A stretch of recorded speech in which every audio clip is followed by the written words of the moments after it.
Hi, everyone. I'm Matt, co founder of Second Pass, where we're helping Americans explore their ancestral roots and discover paths to dual citizenship in countries all over the world. Today, I'm here with Liam. We're starting a new video series where we are speaking with some people who have gotten dual citizenship and hearing their motivation, their stories, their family history, just kind of digging in to find out what drove them to get to where they are now and how dual citizenship has helped them. So, Liam, thanks for joining. How about we start off? Do you want to tell me a little bit about your family's connection? It sounds like you're from Ireland. Yeah, thanks for having me. Yeah, exactly. I'm actually half Egyptian, half Irish, like first generation American. Both my parents kind of moved here when they were in their mid 20s. And for me, kind of like being Irish was always a part of my growing up. Like I didn't feel too American. I felt kind of more Egyptian and more Irish. So like being able to kind of connect to my Irish side through citizenship and getting that passport has been really um, exciting for me and fulfilling. So it's nice that I like had that opportunity and I had that opportunity through my dad and through my grandparents. Wow, yeah, that's a really interesting combo of heritages. I don't think I've heard Egyptian and Irish before. There's a few of us. Right. When did you first become interested in like going after your Irish citizenship? How long ago did you get it? I guess I'll ask first. So I got my citizenship, I think, back in 2018. It was like just after I finished college. I had spent some time and I went over to Ireland, spent some time with my grandmother. I had to gather some paperwork together.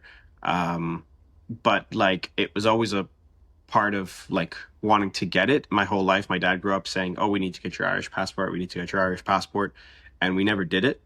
And then it came time to like wanting to travel a little bit more and wanting to have that ease of moving through Europe. And so I finally decided to kind of hunker down and get what I needed to get together to actually get the citizenship. Okay. Yeah, cool. And that's a great segue into what I wanted to ask next, which is how did that process go from beginning to end? Did you have a lot of challenges along the way, or was it super easy? How long did it take? So it was a little tricky at first.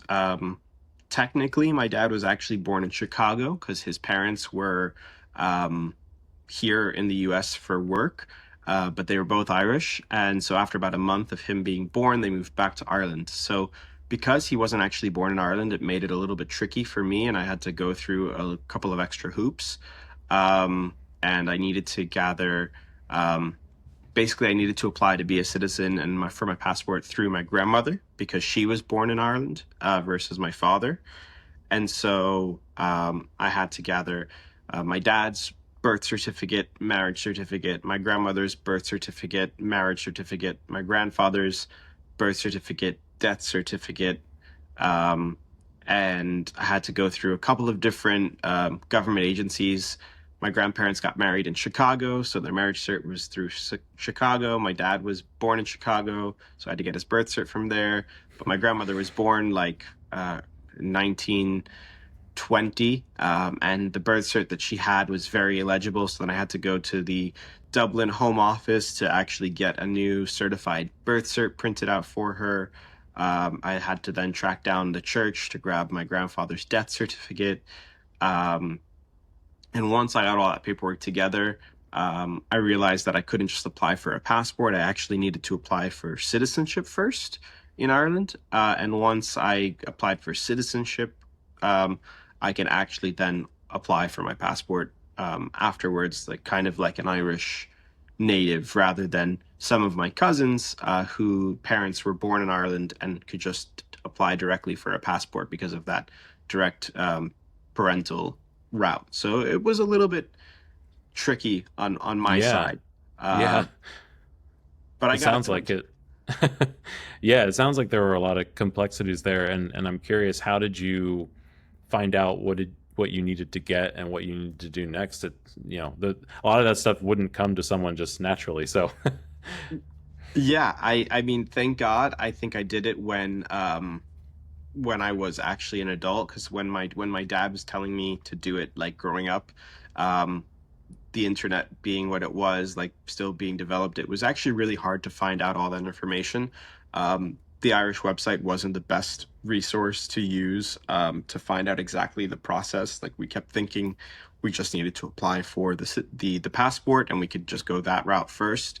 And I think he might have actually tried that at some point when I was younger, but they rejected the application and we didn't necessarily know why. They didn't tell us why.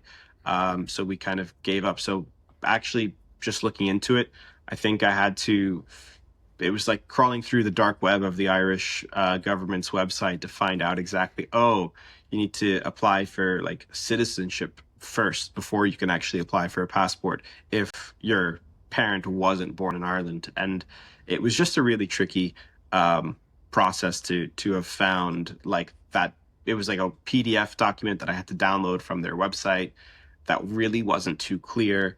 Um, so it was just a lot of searching, and I tried calling and I tried going in person to ask as well, and you never really got a straight answer from them. But I think at a certain point in time, they definitely released a more clear document, and that was definitely after about a year and a half of actually looking into it. So it kind of outlined then more easily the process that I had to follow. I see. Yeah. I'm really impressed that you navigated that all on your own. That's really cool. Do you think at the end of all this, it was worth it? I'd love to hear, the benefits that you've gotten from it and how it's changed your life. Yeah, I mean, 100% it was worth it. I always loved traveling. My goal was to do 30 countries by the age of 30. I turned 30 this August and I've met 36 countries or so right now. So I've kind of succeeded to my goal, and that's been kind of really made possible through the Irish passport because I was able to travel Europe with such ease and not really have to worry. I remember growing up and like we'd go to Ireland and we'd have to wait in the American or the foreign line, and I'd see all these people just walking past, flipping their passports open, walking literally right past the customs desk, and that's all they needed to see was the picture of the passport. They didn't ask you any questions, and so I saw how easy that was, and so I was excited for that to be me. And once I got it, it was exactly like that. You could kind of just walk right through European countries, no questions asked. Um, and then within my job, I was working in hospitality, and I met with my company CEO, and he's like, "Hey, like, what are you interested in?" And I was like, "Oh, I'd love to travel. I have my Irish passport," and like his eyes lit up. He was like, "Oh, that's perfect. That makes it really easy for us to send you someplace in Europe to work." And so I went to London, and they have a Good Friday agreement with Ireland, so that even though London's no longer a part of the EU, it's Ireland can still work there freely. So I kind of got a really good promotion to kind of go overseas and help open up a new hotel there, and that was primarily made possible through the fact that they didn't have to pay for a visa for me, and that I had this Irish passport to kind of go and do that. And then from London, I use that as a hub to travel the world and kind of achieve my goals. So um, it's been really great for me to have both. Yeah, yeah, that's fantastic. I mean, what I'm hearing from you is it sounds like it helped you build basically a second home, and it opened up job opportunities that didn't realize you could get. It. That sounds about right.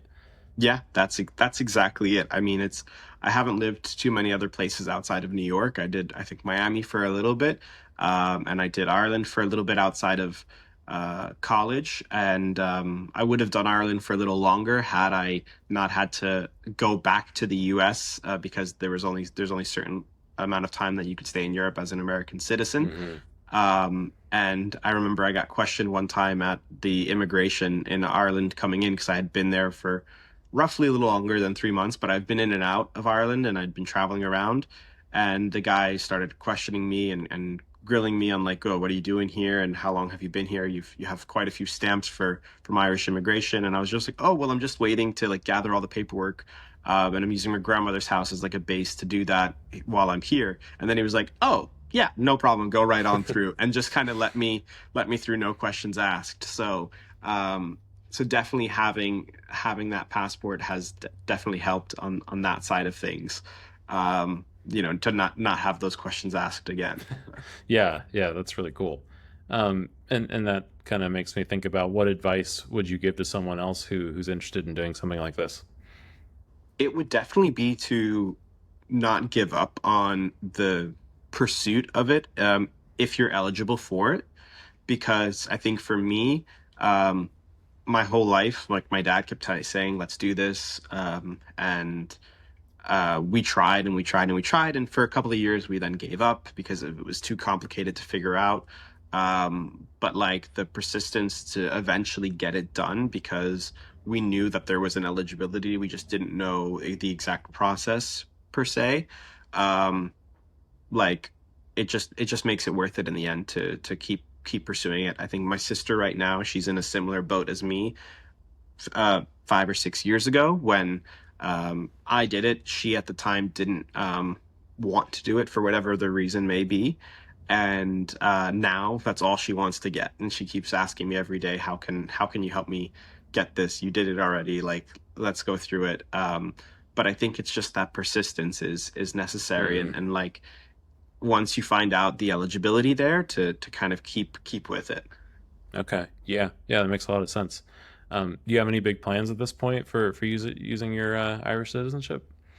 I think the idea for me, like you had mentioned, like I built like a second home, like in London and in Europe. But like Ireland always felt like a second home for me. Like growing up, whenever we'd go for holiday or vacation rather, um, and we have a house there, and like I think ideally I would love to retire there at some point and make a build a second life. Instead of being a snowbird down to Florida, I'll be a an Irish setter. I don't know. And so, yeah, would love to eventually kind of use that as it's going to be my great segue to use that as like my retirement place. Um, but it's also um, I've had a few different dreams about different companies and things, and like I'd love to bring some American comforts over to Ireland. Whether it's like comfort food, like opening up a little shop or something that's not necessarily there. I think that would be extremely helpful now that I have the Irish passport to easily do that. Um, but I think the dreams are kind of endless when it comes to one. Now that I have the passport, it's like I don't need to worry about if it's possible. I just need to worry about me putting in the effort to get whatever I want done. That's so cool, and yeah, that's so well said. I think that's the case for a lot of people. So I'm really glad to hear that that is working out for you. Okay, I mean that I think that's great, Liam. Awesome story. Thank you so much for taking the time to share it. So yeah, I think we'll close it out there. Great. Thanks for having me. I really appreciate it. Of course. All right. Thanks again, Liam.